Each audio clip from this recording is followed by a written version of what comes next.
अभी तक हमारी बैक ऑफिस की वर्किंग रही क्या है कि हम जब अपने कंप्यूटर सिस्टम को ऑन करते हैं तो मुख्य रूप से सबसे पहले एक 3 हम लोग सिंक चलाते थे।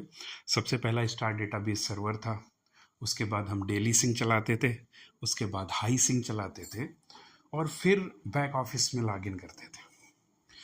बैक ऑफिस में लॉगिन करने के बाद हम डे बिगिन करते थे। डे बिगिन करने के बाद काउंटर एलोकेशन करते थे।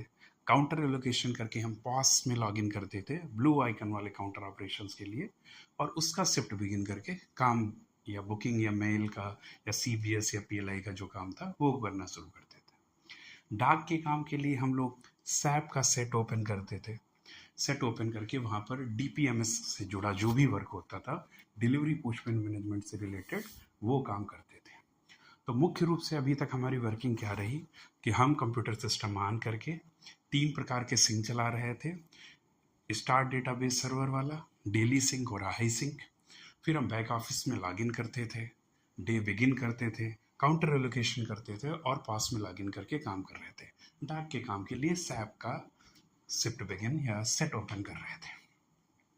अब यहाँ पर आ रहा है इशू कि जो IT 2.0 आ रहा है उसमें हमारी वर्किंग किस रूप में प्रभावित होगी, क्या नया होगा, क्या करना होगा। सबसे पहले सवाल यही आता है मन में। तो करना क्या होगा कि जो अभी तक आपको 3 सिंक चलाने थे, अब आपको वो सिंक भूल जाने हैं, उन्हें बाय बाय कह देना है, सिंक अब नहीं चलाने हैं।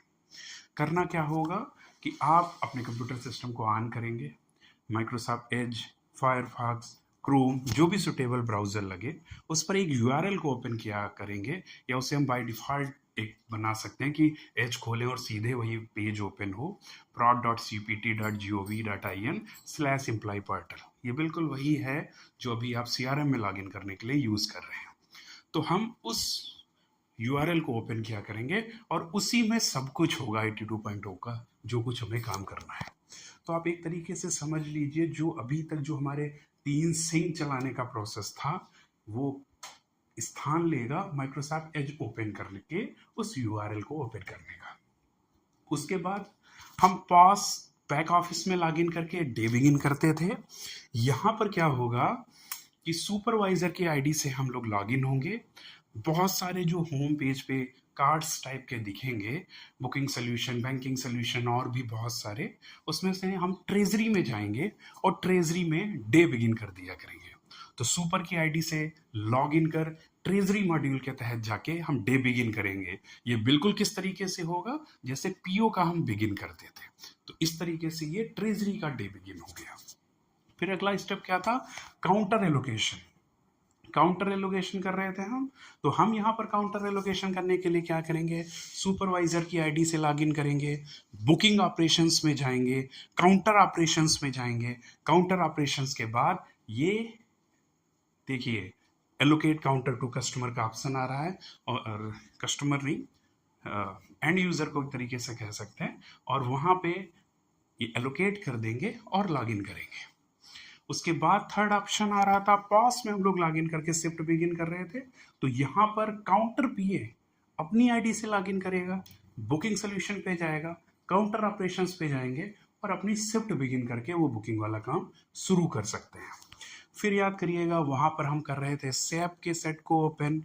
यहाँ पर क्या करेंगे, SPM अपनी आईडी से लॉगिन करेंगे, पोस्टमैन एंड डिलीवरी मैनेजमेंट पे जाएंगे और वहाँ से शिफ्ट बिगिन कर देंगे। तो एक मोटा मोटा ओवरव्यू हमें पता चल गया कि वहाँ पर जो 3 प्रकार के हम लोग शिफ्ट बिगिन या डे बिगिन कर रहे थे, वो यहाँ पर भी 3 प्रकार के शिफ्ट बिगिन या डे बिगिन हो रहे हैं। पास बैक ऑफिस में डे बिगिन हो रहा था, यहाँ पर हमारा डे बिगिन होगा सुपरवाइजर की आईडी से ट्रेजरी मॉड्यूल में। वहाँ पर पास में शिफ्ट बिगिन हो रहा था, यहाँ पर होगा बुकिंग सोल्यूशंस में काउंटर ऑपरेशंस पे जाके काउंटर पीए की आईडी से। वहाँ पे सैप का सेट ओपन हो रहा था, यहाँ पर पोस्टमैन एंड डिलीवरी मैनेजमेंट का शिफ्ट बिगिन होगा। तो ये चीज़ें आपके हैबिट में आ जाएंगी धीरे धीरे और बहुत ही सरल होगा इसे चलाना।